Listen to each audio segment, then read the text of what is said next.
Hey everyone, and welcome back to another breaking news update. My name is Jimmy Boyd, and you were watching Boyd News. Want to thank you so much for tuning in today. I've got a breaking news report coming out from Russia, and today I've got some information I'd like to share with you regarding what Russian President Vladimir Putin may demand from Ukraine to end the war. As a close advisor to Putin voiced some fresh details today while speaking to an Italian news outlet. So let's take a look at this new report here on your screen. Kremlin advisor Dmitry Suslov voices Putin's demands on Ukraine. Dmitry Suslov, deputy director of the Center for European and International Studies at the Higher School of Economics and a longtime Kremlin advisor on foreign policy, revealed these details. So, this would have been a man who works directly right side Vladimir Putin. He's an advisor to him. And yeah, we have this report today actually out of an Italian newspaper talking about this. And he allegedly gave some information regarding what Putin may be demanding here very soon when we see a Trump and Putin summit coming up this week on Friday. So if we hop on over here real quick, this is a report from Corriere della Sera. I don't know if I'm saying that right. I might be butchering that, but this is an Italian news outlet that was reporting this, and numerous of my sources were talking about this today on X. It says Kremlin advisor Suslov, here are Putin's conditions for Russia-U.S. agreement. He's the one offering Trump a way out. And it says Dmitry Suslov, Putin's demands are fewer now, but Kiev will remain outside NATO. Apparently, that's going to be one of the big demands, and we know about that. We've been hearing that numerous times from Vladimir Putin. So we're actually not going to use this article. What I will do is I will cite it down below if you guys want to read it yourselves. But I have a nice list of some of the demands that have been gathered up and put onto an X post from one of my sources that we'll be using. And by the way, that is a picture of Dmitry Suslov, the advisor in the Kremlin that would be working alongside Vladimir Putin. So let's hop on over here real quick to X. I've got several things I want to share with you over here. This is from Military News UA. Putin's demands for ending the war were voiced by Kremlin advisor Suslov, according to Corriere della Sera. So here's the demands. The first one's going to be withdrawal of the armed forces of Ukraine from the Donetsk region. We've heard about that recently. That allegedly that's something that Putin was going to be demanding. He wanted Ukraine to give up the Donetsk region, and we might see like a halt to the front line in the southern side of Ukraine, maybe in Zaporizhia or Kherson. Also, it says here withdrawal of the Russian Federation from the Sumy, Dnipropetrovsk, and Kharkiv regions while maintaining the front line in other directions except for the Donbass.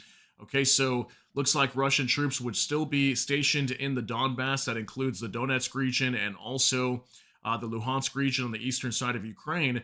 But for these other regions, Sumy, Dnipropetrovsk, and Kharkiv regions, the Russians would be withdrawing from there. Okay, so that's interesting because that means that the Russians are claiming they're inside the Dnipropetrovsk Oblast, which we've been hearing that the Russians may have made it into there. So if they were inside there in certain areas, they would withdraw from all these regions, including Sumy and Kharkiv, which is two other regions up in northeastern Ukraine that the Russians have been trying to push into, but so far have been, for the most part, unsuccessful.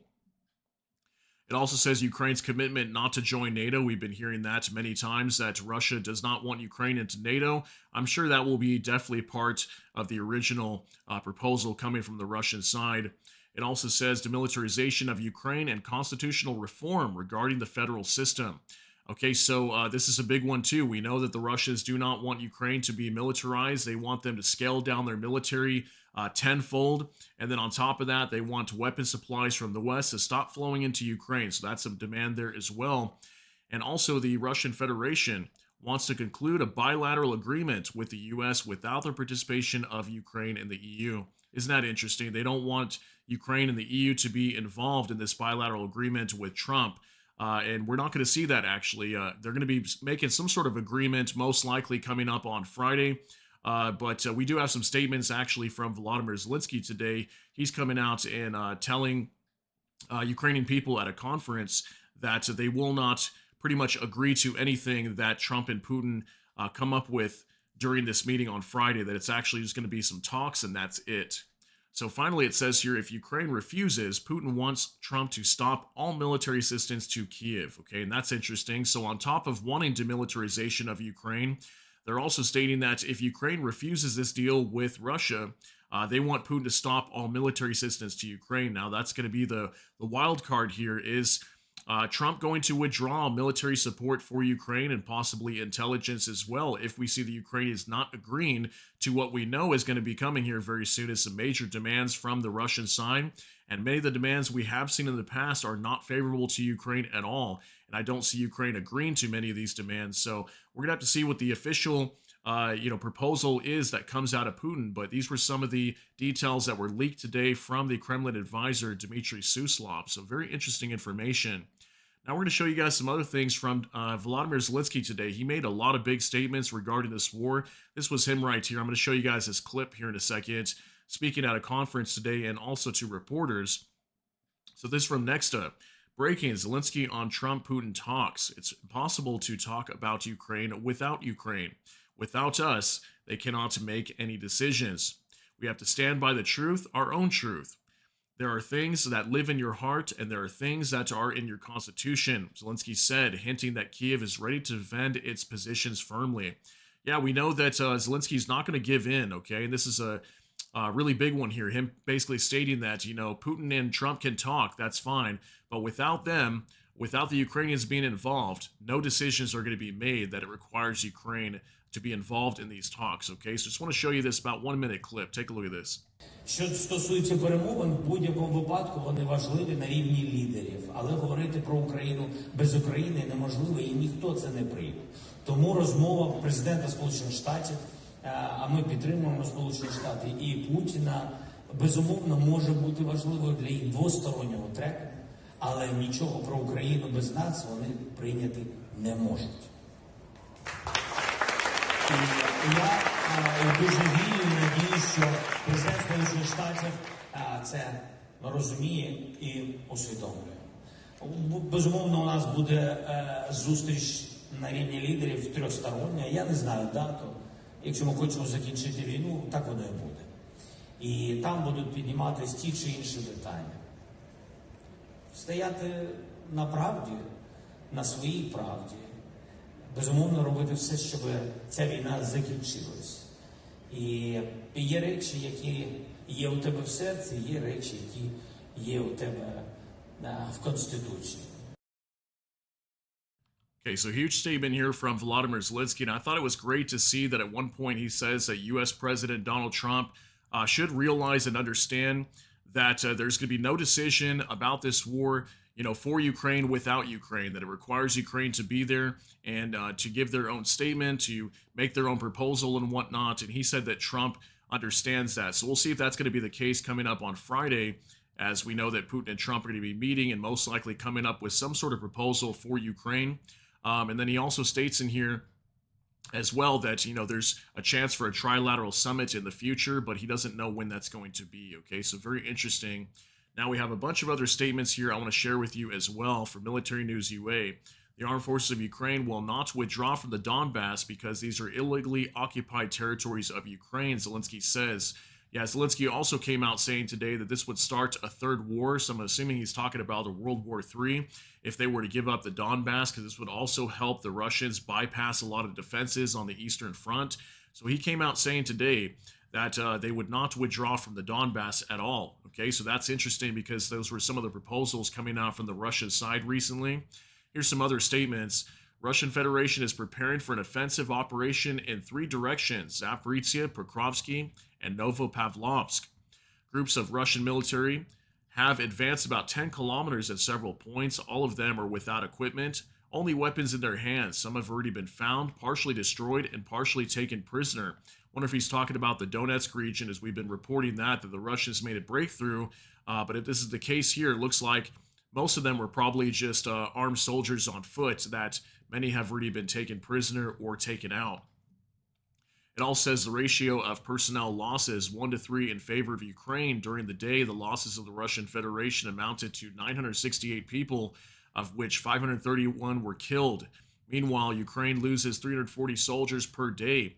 18 of them were killed. Okay, so there's some statements or some data there on some of the losses, regarding the Russians and Ukrainians, that Ukraine is stating they are 1-3 in favor, that for every 1 soldier lost of Ukraine, 3 are lost on the Russian side. In Sumy region, the defense forces liberated 6 out of 18 points. In 2, they reached The border with the Russian Federation, the armed forces of Ukraine, cleared another 900 meters near several points to the border. Okay, so that's good. We've been hearing about that Ukraine is actively pushing the Russians out in the Sumy Oblast. Also in the Luhansk region, the armed forces of Ukraine advanced 1 kilometer deep into the enemy's positions. That's interesting. We haven't heard much about Luhansk. We know that the Russians control a good amount of it, and apparently the armed forces of Ukraine advanced 1 kilometer deep into enemy positions in the Luhansk region. Also, Russia is ready for the end of the war. For the first step, at least for a ceasefire, this is the first signal from them. Ukraine received such a signal from the U.S. Special Representative Steve Witkoff. Okay, so according to Steve Witkoff, the special envoy from the Trump administration that's been negotiating with Vladimir Putin, allegedly, according to him, they've got some information that Russia is ready for the first step and regarding a ceasefire to end this war. So we'll see if that's going to be the case. Here's a couple other things I wanted to share with you as well.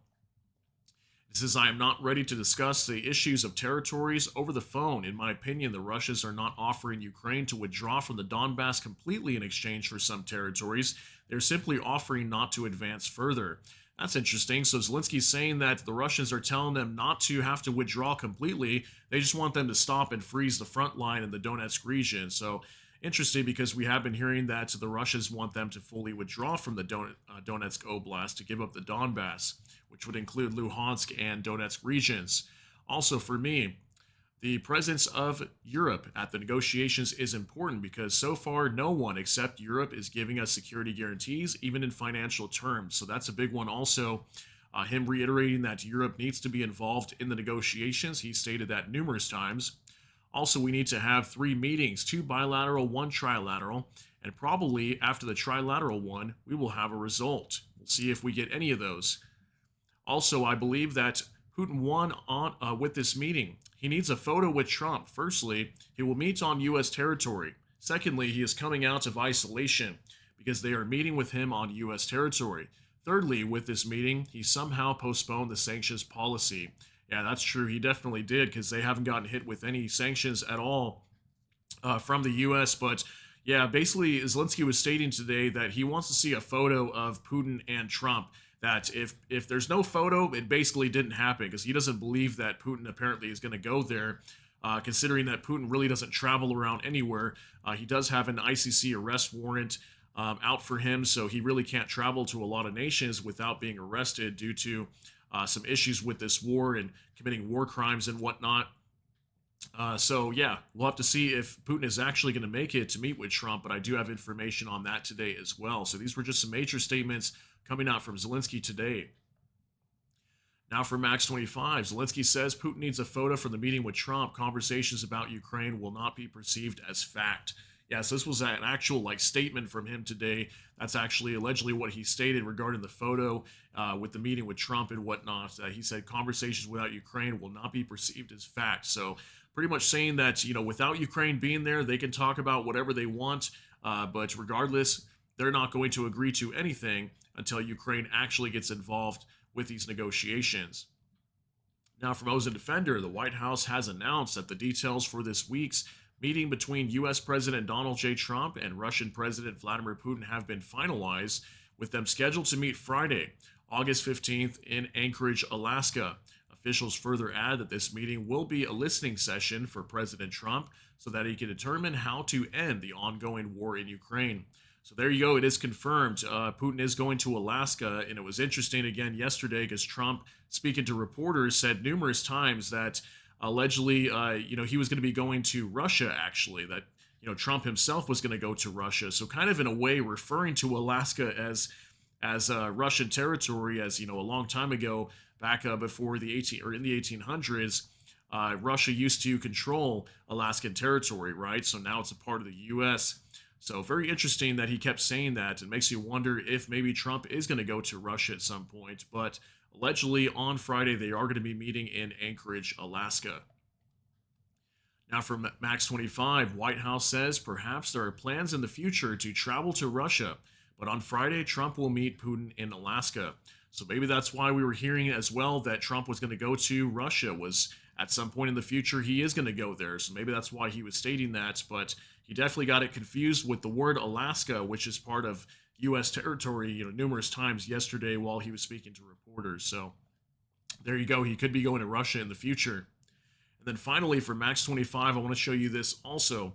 Before August 15th, which comes on Friday, Ukraine will strike a densely populated residential area, a hospital in the Kharkiv region, or another region in order to blame us for this, according to the Russian Defense Ministry. Okay, so some people might say, is Ukraine going to do that, or are the Russians planning this? Okay, because the Russians, sometimes they say that. They'll say that Ukraine's going to do something like strike some sort of critical infrastructure, let's say a gas line or something like that. And then there's reports that the Russians were actually doing that. They were shelling it with artillery or something. We've heard this numerous times in the past. So makes me wonder if something big is going to come before we get to this meeting between Trump and Putin on Friday. So maybe that way some blame could get put onto Vladimir Putin, as we have been kind of seeing somewhat of a less amount of attacks, I guess we should say, inside of Ukraine. We've only been seeing about 40 or 50 drones going into Ukraine overnight, and we haven't been hearing nearly as many reports of like people being injured or harmed in these attacks or killed, really. It's been very minimal for the most part over the last week based on what we have been seeing over the past months, okay? So it could be very interesting what we see leading to the run-up of this meeting on Friday between Trump and Putin. But just wanted to bring you guys some details regarding this situation here as we approach the meeting this weekend or coming up on Friday between Trump and Putin, and we'll get official details coming out from there if Putin is going to give an actual proposal over to Ukraine or whatnot. But there you go, guys. That was some information from Dmitry Suslov today, the Kremlin advisor to Putin, sharing some details on what we could possibly be seeing this coming Friday during that meeting. So that's going to be it for today's update. If you got something out of this, please smash that like button. Also, if you enjoy my content, please consider subscribing down below. Hit the notification bell. That way YouTube can notify you. And with that, hope you all have a great day. Everybody take care and God bless. And we'll see you in the next one.